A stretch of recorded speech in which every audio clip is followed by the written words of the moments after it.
7 contigo. Hola, ¿qué tal? Muy buenos días, qué gusto saludarles en este inicio de semana, en este lunes. Esto es C7 Contigo. Bienvenidos a quienes nos siguen a través de la multiplataforma de C7 Jalisco, en televisión, en radio y también la página web. ¿Cómo estás, Susi, en esta fría mañana? Muy buenos días. Muy bien, Mayra, buenos días, qué gusto saludarte y también me da mucho gusto saludar a todas las personas que nos siguen a través de este espacio C7 Contigo y lo invitamos a que se quede con nosotros y por supuesto a que participe en el 3030-5307, nuestra línea telefónica ya está a su disposición para que reciba sus llamadas y sus dudas acerca de Seguro Social. Y hoy un programa diferente. En las últimas semanas habíamos platicado de ciertas enfermedades, recomendaciones, pero hoy estaremos platicando de trámites para pensionarse y por supuesto sus dudas son importantes para resolverlas porque aquí tenemos invitado que nos va a despejar todas esas preguntas. Así es. ¿Sabía usted cuál es el trámite para iniciar una pensión, para obtenerla? Bueno, pues de esto hablaremos el día de hoy, porque en algún momento de nuestra vida llegaremos también nosotros a obtener una prestación. Y nos acompaña el licenciado Héctor Cornejo Flores. Él es el jefe del Departamento de Supervisión de Prestaciones Económicas en la Delegación Jalisco, a quien le damos la más cordial bienvenida. Héctor, bienvenido. Muchas gracias por estar aquí. Al contrario, muy buen día. Pues iniciemos con lo básico. ¿Qué es una pensión y qué tipos de pensión tienen en el Seguro Social? Bueno, una pensión es una prestación que otorga el Instituto Mexicano del Seguro Social de conformidad a la ley del seguro. Una pensión puede obtenerse de diferentes maneras. Una es por riesgo de trabajo, cuando un asegurado sufre un accidente de trabajo y tiene una lesión de carácter permanente, obtiene entonces una posible pensión.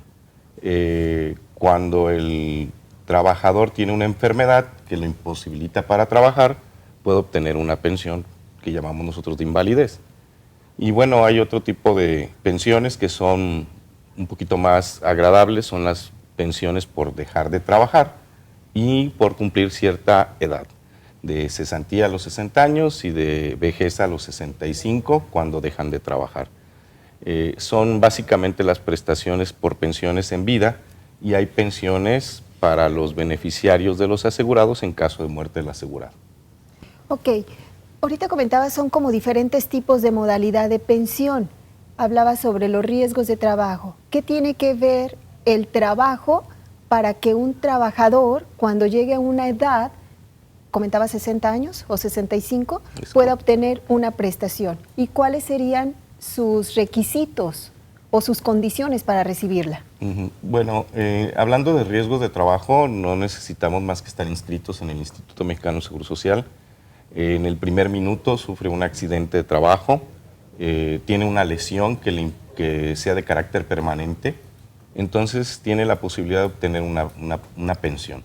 Para las pensiones por invalidez es una enfermedad no profesional que lo imposibilita para trabajar, y en ese momento va a tener la posibilidad de obtener una pensión. El requisito es que tenga mínimo 150 semanas cotizadas cuando la invalidez es superior al 75%, y cuando es una invalidez inferior al 75% requeriríamos nosotros 250 semanas cotizadas. Para las pensiones por edad, la Ley del Seguro Social de 1997 requiere que tengan cotizadas un mínimo de 1.250 semanas. Cuando el asegurado estuvo inscrito antes de 1997, le damos oportunidad de elegir la Ley 73 y ahí únicamente requieren 500 semanas. Más o menos hablando de tiempos, son 10 años de aseguramiento para una pensión de cesantía, para una pensión de invalidez son 3 años o 5, y para las pensiones de riesgo de trabajo no requieren ningún tiempo de espera. Es decir, nada más que sea un accidente calificado por el instituto como riesgo de trabajo. En esto de riesgo de trabajo, ¿el accidente tendrá que ser en el área laboral, en horarios del trabajo? Vaya, ¿qué tal si es en un fin de semana o en periodo de vacaciones? ¿Es igual? Bueno, el accidente debe de ser precisamente en horarios de trabajo, en ejercicio del trabajo. O también puede ser en el traslado de casa a trabajo o de trabajo a casa. También podemos tomarlo en consideración como si fuera un accidente laboral, un accidente de trabajo. Pero sí, cuando es de vacaciones o está fin de semana, es un accidente no profesional, no es un accidente laboral. Y bueno, también ese accidente puede ocasionar alguna lesión que nosotros manejamos como enfermedad general o invalidez.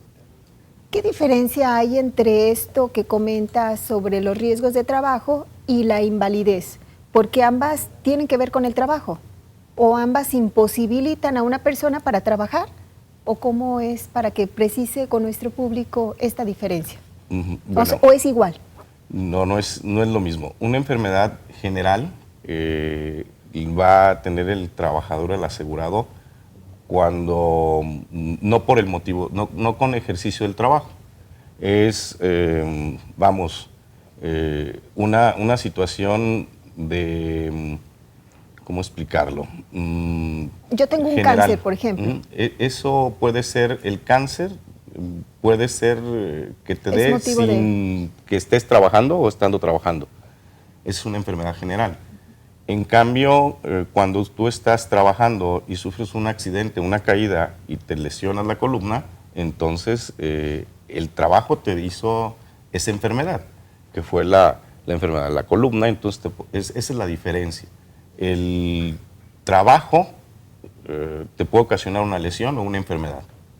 Y cuando es una enfermedad que no ocasionó el mismo trabajo, entonces sí podemos llamarla como enfermedad general.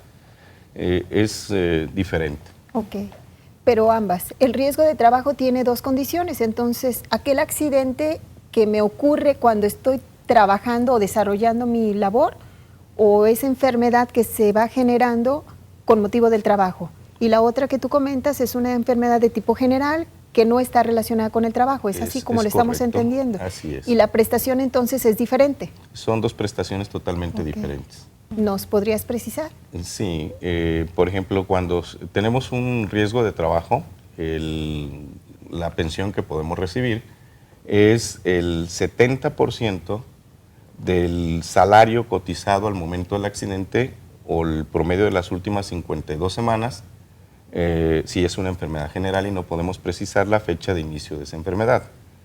Y ese 70% lo aplicamos un porcentaje de evaluación dependiendo del daño de tu cuerpo. Si el daño de tu cuerpo es del 50%, entonces aplicamos un 50% al 70% de tu salario y esa es la pensión que vas a recibir. No puedes recibir una pensión superior al 70% de tu sueldo cuando tienes una evaluación del 100%.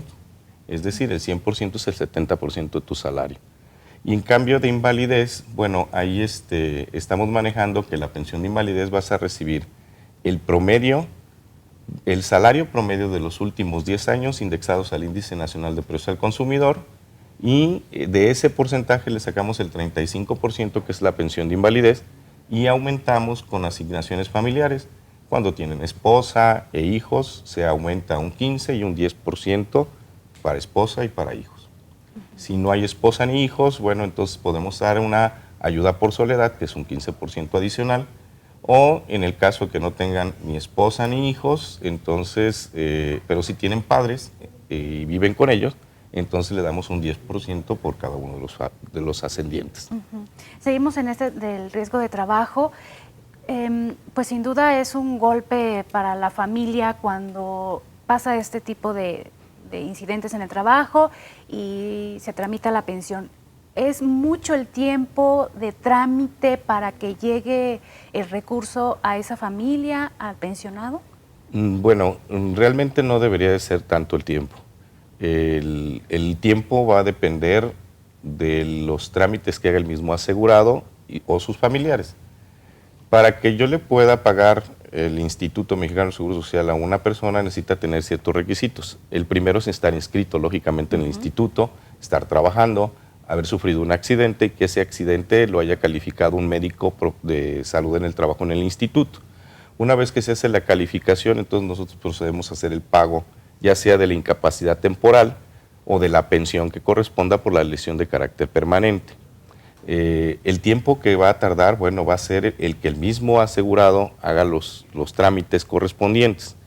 Para poder Salud en el Trabajo calificar un riesgo de trabajo, necesita el asegurado, sus familiares, ir con el patrón para que el patrón avale que precisamente fue un accidente de trabajo y que el mismo asegurado acuda a la cita con los servicios médicos de salud en el trabajo para que le hagan la calificación. Una vez hecho esto, bueno, pues nosotros tenemos tiempos de respuesta para poder pagar al asegurado. Y en el caso de subsidios, estamos hablando de incapacidades temporales, que son las más comunes, tenemos 7 días de plazo para pagarle. Si le califican el lunes, nosotros tenemos hasta el siguiente lunes para poder hacer el pago efectivo del trabajador. No debería de ser que el asegurado se quedara sin su prestación económica, porque aparte de tener una enfermedad o un accidente, pues, lógicamente la preocupación económica también le va a agravar su misma situación de salud. Bien. Momento de irnos a la pausa y regresando seguimos platicando de estos tipos de pensiones y por supuesto detallando los trámites y los tiempos. ¿Usted tiene alguna duda? Le invitamos a que se comunique 3030-5307.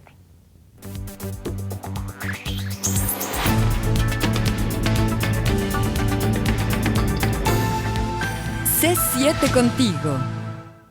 Gracias que continúa con nosotros aquí en C7 Contigo. Le recuerdo el tema de esta mañana, trámites para pensionarse. ¿Tiene usted alguna duda? Comuníquese 3030-5307, 3030-5307 y seguimos platicando con el licenciado Héctor Susi. Así es. Hace ratito estabas comentando, Héctor, sobre el tiempo que tardan para pagar un subsidio. Pero hablando de la pensión, ¿cuánto tiempo se tarda la institución para cubrirle al trabajador esa prestación económica llamada pensión? Sí, bueno, la pensión en sí, para prestaciones económicas, el tiempo corre a partir de que nos hacen la solicitud de pensión. Esa solicitud de pensión nosotros tenemos la obligación de sacar una resolución en 12 días hábiles. Los tiempos de respuesta para nosotros se han acortado y en 12 días hábiles tenemos que dar una respuesta. Esto se puede complicar, no necesariamente tendríamos que sacar una resolución. Si hace falta algún documento del asegurado que no lo lleve, entonces nosotros podemos a esa solicitud darle una baja por improcedencia, una suspensión o algún tipo de suspensión, ¿no?, de la pensión, del trámite en sí. Normalmente los tiempos son 12 días hábiles. La recomendación para todos los asegurados sería que en determinado momento tuvieran sus documentos en regla, que verificaran que el nombre que tienen asentado en el acta de nacimiento coincida con el que tenemos nosotros registrados en el Instituto Mexicano de Seguro Social, que el CURP esté correctamente registrado en el instituto, y no nomás en el instituto, sino también en su Afore, porque los trámites en sí no nomás dependen del instituto, sino también dependen de la CONSAR a través de ciertos enlaces que tenemos también con las Afores. Entonces, si sus documentos no están en regla, si su Afore no está en regla, tendríamos un tiempo mayor de 12 días. Ese sería el tiempo que nosotros tardamos oficialmente. Para la gente en un estado de invalidez, considera el tiempo desde que el médico le dice, te voy a mandar a hacer los estudios para que tengas una invalidez. Y desde ese momento creen que inician su trámite de invalidez. Y al momento en que llega a la resolución, al pago en efectivo de esa pensión, pues sí pasa mucho tiempo. ¿Por qué? Porque se tienen que hacer los estudios médicos que avalen que precisamente tiene un estado de invalidez. Entonces no nomás son los trámites administrativos, sino también los trámites médicos para determinar que existe una enfermedad que efectivamente le causa algún problema con su trabajo. Y mientras pasa ese periodo, ¿deben expedirle alguna incapacidad para que no pierda esos ingresos durante el tiempo de este trámite? Es correcto. Mientras están los estudios médicos, le deben de estar cubriendo con incapacidades, a no ser que ya haya agotado el término de ley para pagar las incapacidades. Normalmente se inician los trámites mucho antes de ese tiempo, precisamente para que no se quede el asegurado sin la prestación económica. ¿Son frecuentes? ¿Tienen un buen número de pensionados por este tipo de riesgo de trabajo? De riesgos de trabajo. Bueno, en riesgos de trabajo estamos hablando que tenemos un 12% más o menos de lo que son las pensiones en total. ¿Cuál es Tenemos- la de mejor, la más común? La modalidad más común es cesantía en edad avanzada. Las pensiones de cesantía, entre cesantía y vejez, las pensiones de edad, nos están dando una cifra de un 56% de todo el núcleo de pensiones. Y hablando un poquito ahorita, comentabas ya del trabajador, ¿no? Le dan su pensión, le califican su riesgo, hace su trámite de pensión y supongamos que en esos 12 días ya tiene una resolución favorable. ¿Cuánto tiempo le pagas?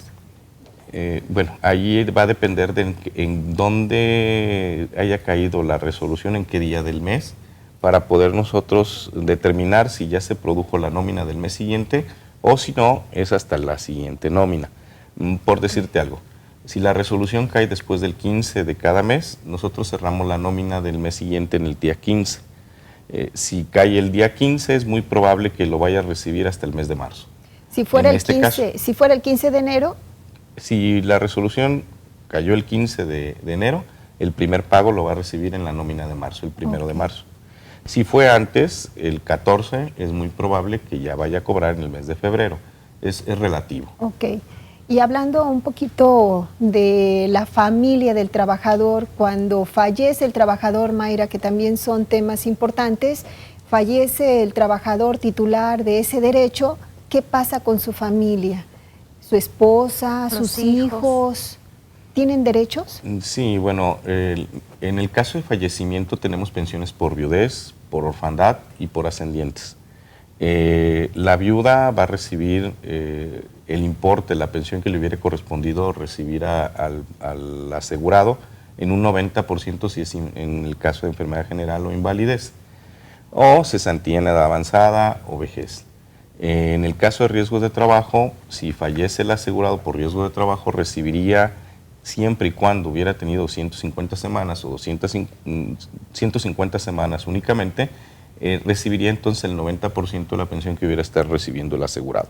Si es un asegurado que fallece por riesgo de trabajo, con motivo de su trabajo, entonces la viuda recibe el 40% de lo que hubiera estado recibiendo el asegurado como incapacidad permanente total, es decir, el 70% del salario del trabajador.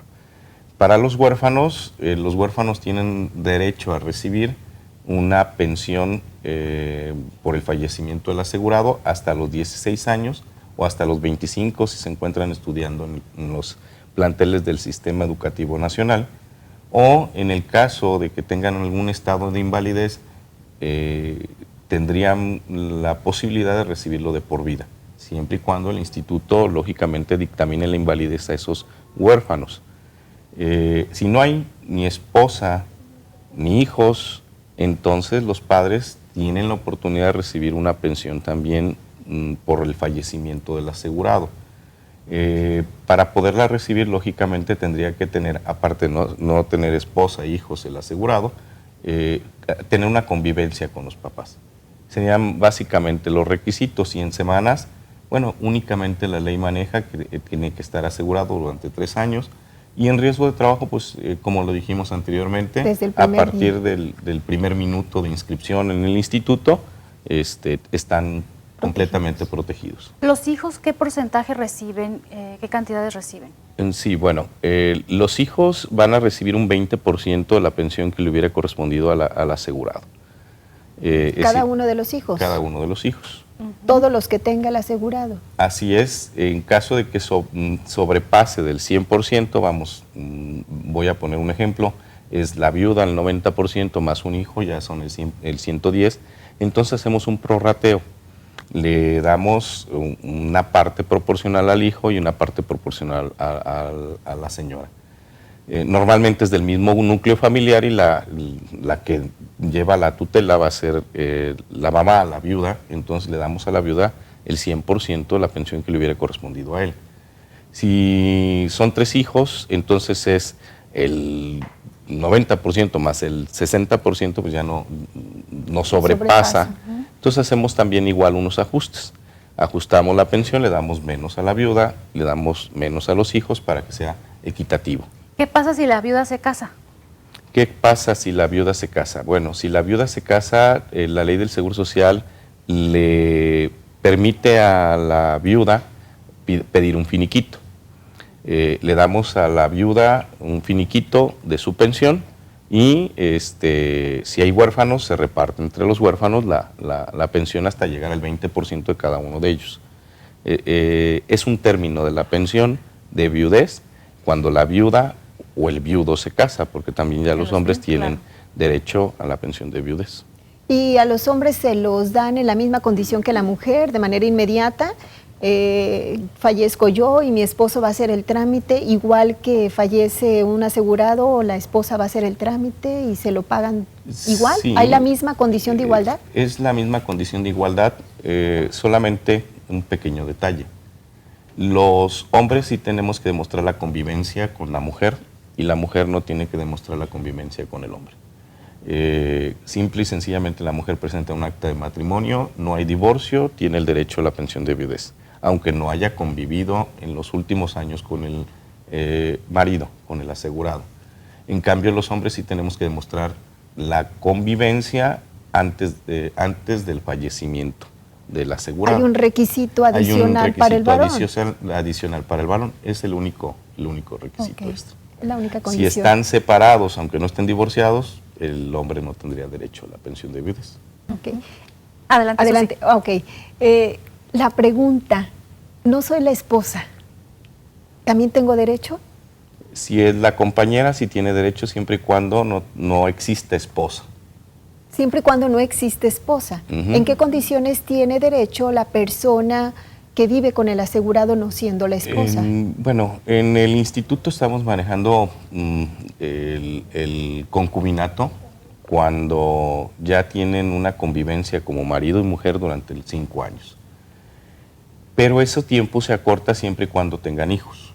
Si tienen hijos, a partir de que tienen los hijos, entonces ya lo consideramos como un concubinato antes de esos 5 años. Siempre y cuando no esté casado. Siempre y cuando ninguno de los dos esté casado. Ninguno de los dos. Así es. ¿Y ahí piden documentos en especial para acreditar eso? Sí, bueno, normalmente se piden documentos. Básicamente serían comprobantes de domicilio durante un lapso de tiempo determinado. En este caso 5 años si no hay hijos. Y si hay hijos, bueno, pues aparte de los comprobantes de domicilio, donde cada uno presenta el domicilio, el mismo domicilio, el domicilio conyugal, entonces el acta de nacimiento de alguno de los hijos para demostrar el concubinato. Bien, vamos ya a la pausa, regresando platicamos de la categoría de años de trabajo y que nos dé algunas recomendaciones de qué documentos siempre tener a la mano los trabajadores, porque a veces somos un tanto descuidados en ese aspecto. Vamos a la pausa, lo invitamos a que se comunique 3030 07.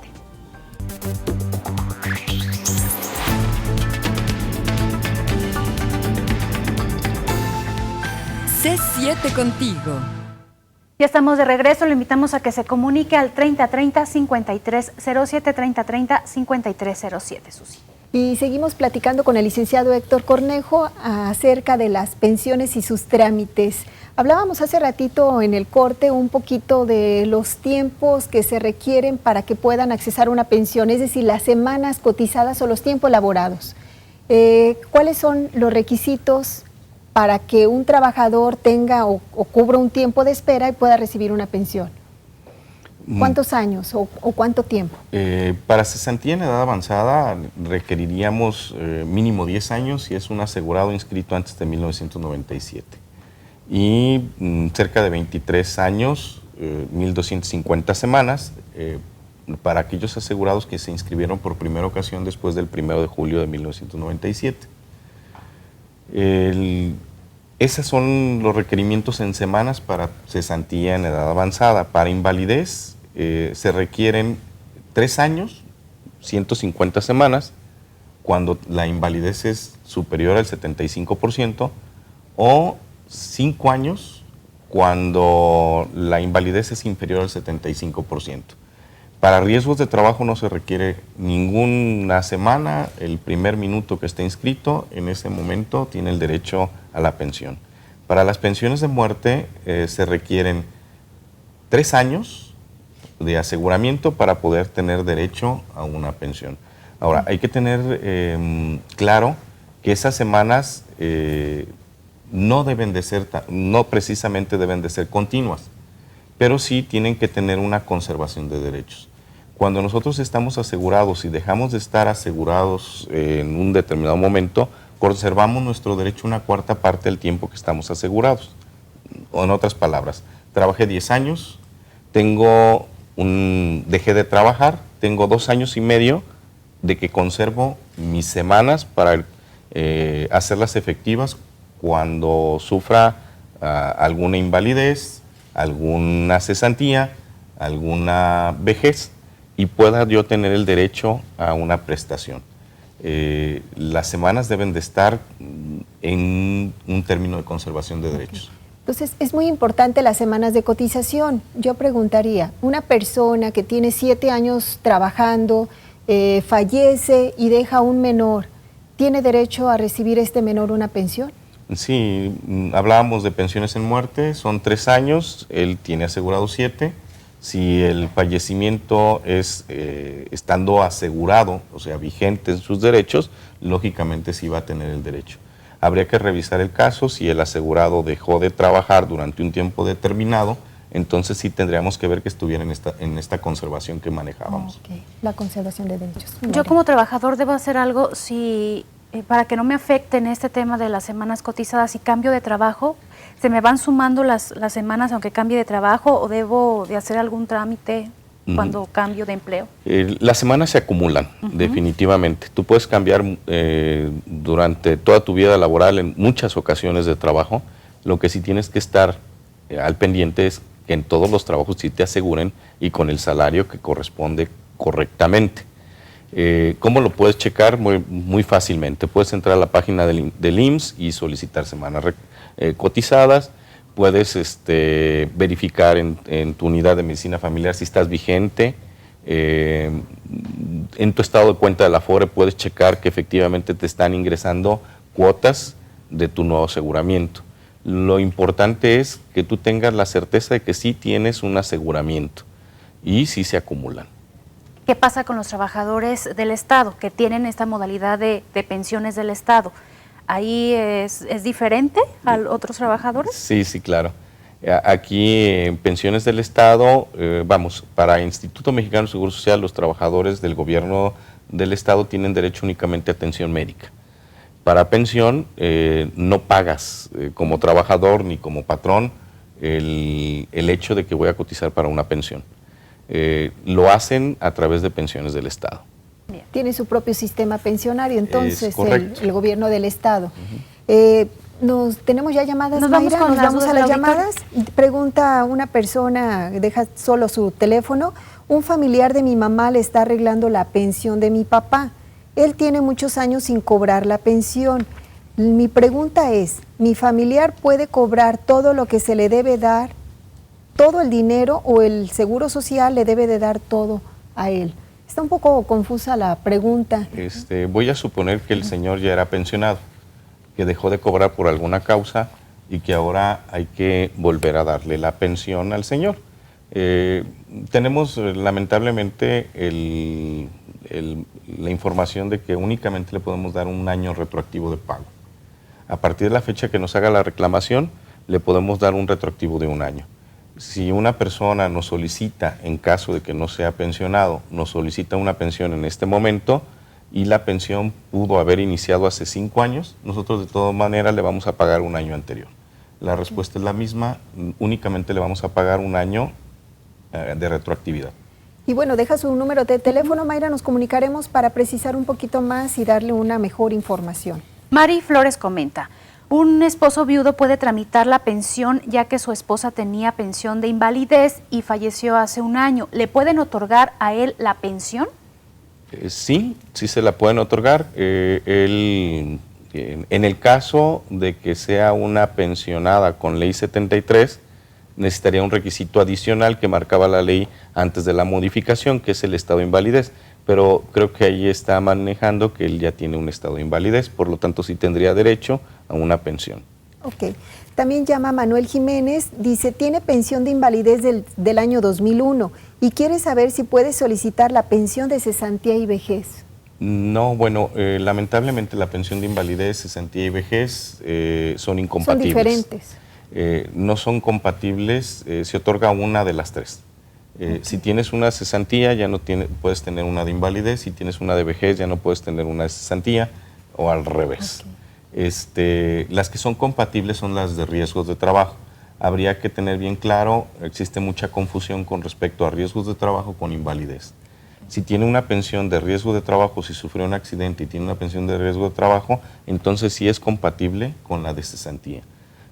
Pero la invalidez no, que es lo que él dice, que tiene una invalidez desde el 2001. Yo le recomendaría de cualquier manera que hiciera sus trámites en la unidad de medicina familiar y recibiera la respuesta, ya sea otorgamiento a través de una resolución de otorgamiento o negativa a través de una resolución. Ok, también deja su número de teléfono. José Trinidad Cepeda Godínez se pensionó en el año 1984 y quisiera saber si se reforma una ley y esa ley le favorece, ¿puede apegarse a cualquier ley? Pregunta. Sí, bueno, la retroactividad de la ley, en el caso de la ley del Seguro Social, está garantizada por la nueva ley del Seguro Social. Tiene derecho a escoger cuál de las dos leyes le convenga más. Y bueno, la decisión de protección hacia el trabajador está garantizada. Porque dice que ya la tiene, desde el 84. Sí. Se pensionó. ¿Y cuándo se dieron 84? las reformas? Estamos hablando en un término general, pero en el caso de que ya tenga una pensión desde 1984, bueno, pues ya no le va a afectar ninguna modificación. A lo mejor lo que tiene miedo es que cambie la ley del Seguro Social y que le quiten su pensión. Eso no va a ocurrir. Por eso que si se cambia la ley y la que cambia le favorece, ¿puede cambiarse? Sí, efectivamente. Ahí está la O sea, sí respuesta. puede hacer al un señor cambio. José.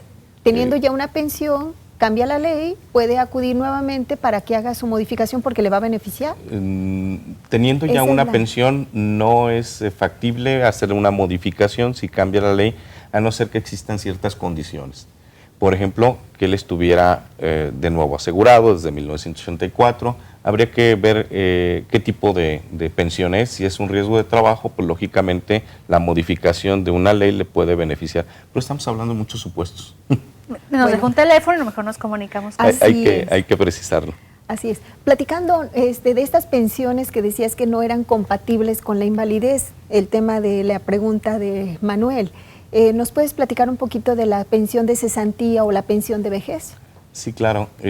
Bueno, la pensión de cesantía es aquella que otorga la ley del Seguro Social cuando el asegurado deja de tener trabajo remunerado, es decir, termina su vida laboral, ya sea por voluntad o forzoso porque perdió su trabajo. Tener el requisito de los 60 años, tener ya cumplidos 60 años y tener 1.250 semanas o 500 semanas.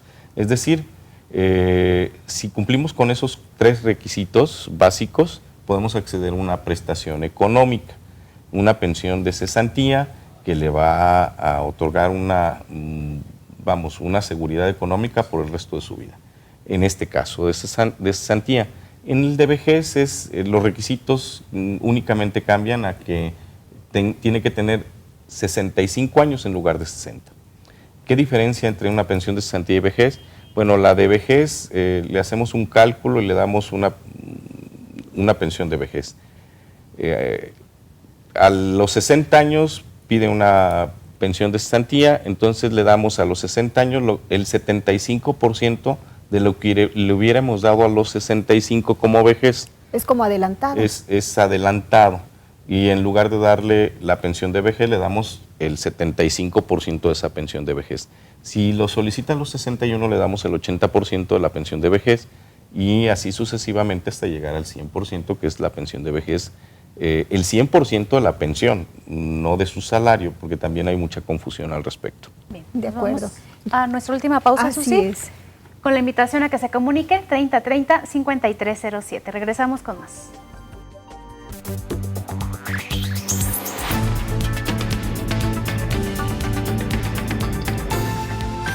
C7 contigo.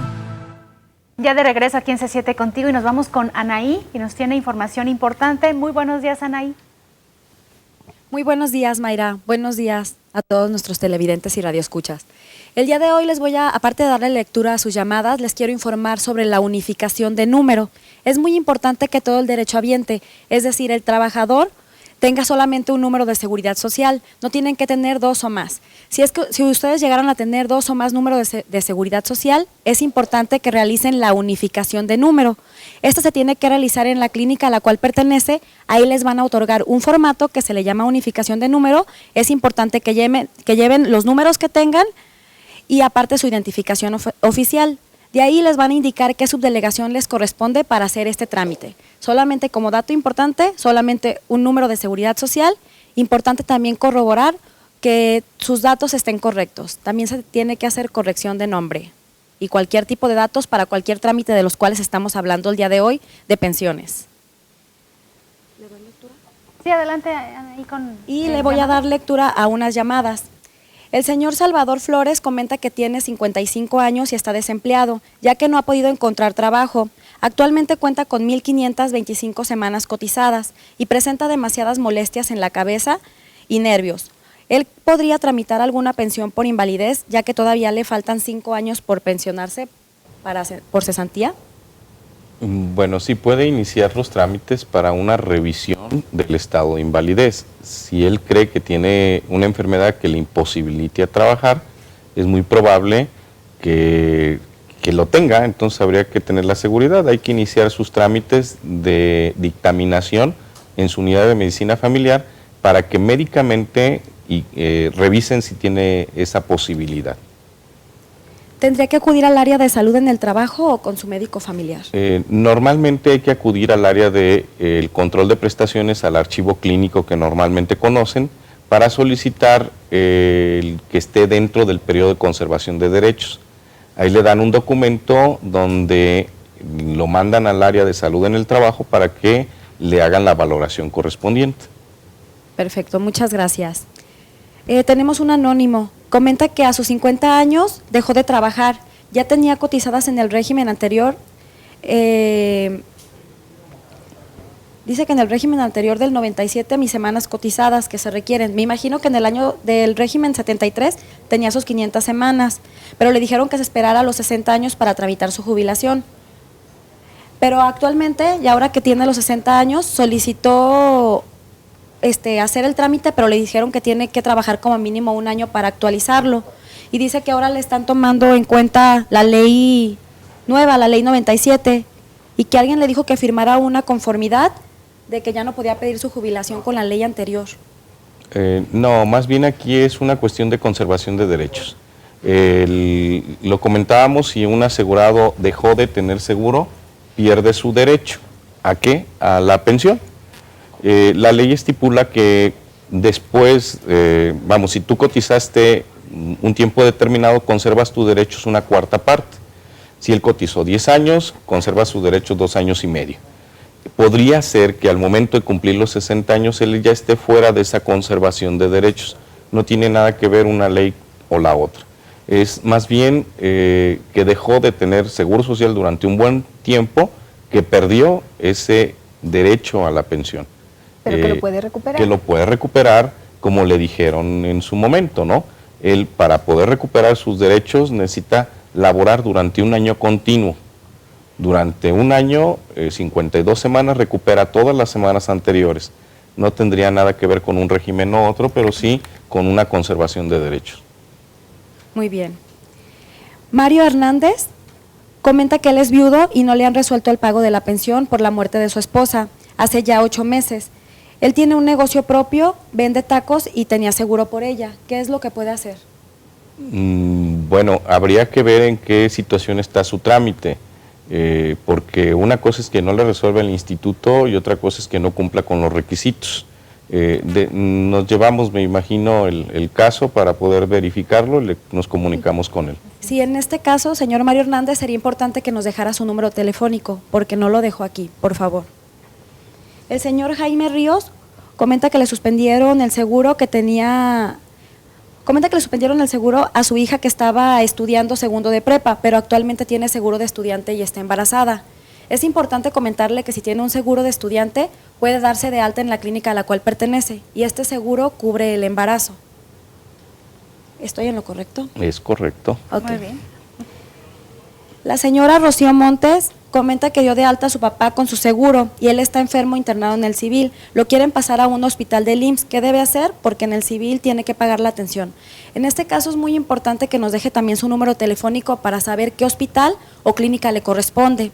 Se tiene que pedir una nota médica donde expliquen todo el diagnóstico de su papá y en ese momento solicitar al área de urgencias que regulen al paciente para así tener una cama disponible para su papá cuando ingrese al instituto. ¿Estoy también en lo correcto? Me imagino que sí. Ah, muy bien. La señora Consuelo Cárdenas comenta que tiene casi 6 meses esperando que acepten a su bebé en la guardería y no le dan oportunidad de hacer una solicitud en otra para que ella entre. Pregunta que qué hace. Mayra tiene 1 año. Yo tengo 1 año esperando. Sí, nos había Así comentado. En este caso también le voy a pedir, señora Consuelo, que nos deje su número telefónico porque no lo dejó en estos momentos, para comunicarme con usted y ver en qué le puedo ayudar y qué es lo que está pasando con su solicitud, por favor. Muchas veces tenemos mucha demora, como lo comentan aquí también Mayra, tiene alrededor de 1 año. Tenemos un poco de diferimiento en las guarderías, pero es importante saber qué está pasando e investigarlo a fondo para poderles dar una mejor solución. El señor Héctor Gómez comenta que cotizó 25 años al Seguro Social y tiene 5 años sin cotizar. ¿Qué necesita para seguir con lo de la pensión? Bueno, por lo que está comentando, está próximo a perder su conservación de derechos. Necesitaría volver a reingresar a laborar durante 1 año continuo o el tiempo que le haga falta para cumplir los 60 años. Es similar. Perfecto. Tenemos. Por mi parte es todo. Muchas gracias. Que tengan buen día. Igualmente para ti, Anaí, muchas gracias. Y Tenemos damos salida sí. a las preguntas. Elba Cepeda dice, yo tuve invalidez en el 2007, después de cirugía, otra cirugía en el 2009, me dejaron ciega y me dan el 60% por invalidez, pero quedé ciega y por una negligencia. ¿Me pueden incrementar el monto de la pensión? Bueno, aquí no, la pensión está determinada ya por la ley del Seguro Social, no tiene, no tendría que ver una segunda operación con un cambio de pensión, no va a ser posible. Laura Silva Rivera, su esposo ya cumple con las semanas y estuvo aportando cada mes la modalidad 40, únicamente hasta los 65 años. ¿Se puede aportar para tener un poco más de pensión o podría seguir pagando o hay algún tope? Pregunta. No hay ningún tope, entre más tiempo tenga de aseguramiento, mayor edad, hasta los 65, pasado los 65 es el mismo cálculo, entre más semanas, más promedio de salario y más edad, mayor es su pensión. No hay ningún tope, ahí es una cuestión de que ella o él decida hasta dónde va a cotizar en la modalidad de continuación voluntaria. Ok. Guadalupe Rodríguez, pensionada desde hace 7 años, tiene una hija con síndrome de Down y también otra hija de 51 años que tiene artritis reumatoide, así como retina perforada. Dice que ¿dónde puede asegurar a sus hijas? Bueno, ella ya es pensionada, tiene que acudir a la unidad de medicina familiar que le corresponda. Si no tiene a sus hijos inscritos, hay que inscribirlos. Si ya están inscritos, habría que ver su vigencia.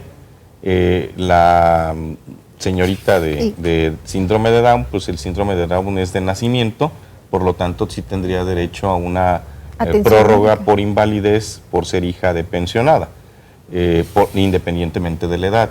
La otra hija, habría que ver si existe un estado de invalidez antes de los 16 años. Si fue posterior a los 16 años, pues lamentablemente no tendría posibilidad de manejar la inscripción y una vigencia para él o ella con invalidez. Jorge Canales trabajó desde el año 1972 a 1989, empleado que cotizó en el IMSS y después como independiente. Dejó de laborar ya que presentaba ataques epilépticos. ¿Qué posibilidad tendría de tramitar una pensión sin trabajar aún, teniendo riesgo de sufrir un ataque? Bueno, aquí volvemos a hablar de la conservación de derechos. Si tiene ya perdió su conservación de derechos, bueno, el trámite lo puede hacer, pero lo que va a resultar va a ser en una negativa de la pensión por no tener las semanas vigentes, reconocidas al final de cuentas como nosotros les llamamos. Sí tiene semanas, muy probablemente tuvo muchas semanas, pero a este momento, al estado de invalidez, ya su derecho lo perdió. necesita reactivarlo a través de un nuevo empleo que le asegure. Ok, pues temas muy interesantes, Mayra. ¿Nos puedes decir cuántas pensiones pagan al mes? Ahorita estamos trabajando 240,000 pensiones, de esas 180,000 son las que trabajan en el Instituto Mexicano de Seguro Social. En todas las modalidades. En todas las modalidades. Al año estamos manejando una cifra de 11,000 millones de pesos para esos pensionados y bueno, pues es una cantidad muy importante que se distribuye en los pensionados de Jalisco. Híjole. Pues es muchísimo dinero y muchísimas personas las que están beneficiándose con una prestación económica a través del Instituto Mexicano de Seguro Social, Mayra. Nos quedan 30 segunditos. ¿A dónde acudir? Los que tengan dudas sobre trámites para pensionarse. Bueno, tenemos un área maravillosa que es atención y orientación al derechohabiente. Ellos los pueden atender de cualquier duda que tengan. En específico para pensiones, bueno, estamos en lo que es cada unidad de medicina familiar, en las ventanillas de pensiones o subsidios, tenemos manera de atenderlos. Bien, muchas gracias por habernos acompañado esta mañana. Muchas gracias. Gracias. Gracias a ustedes por la invitación. Gracias. Muchas gracias. Gracias, Mayra. Y bueno, terminamos. Muchísimas gracias por su participación y con estos temas continuaremos en este programa C7 Contigo. Que tenga bonito día. Gracias por su atención.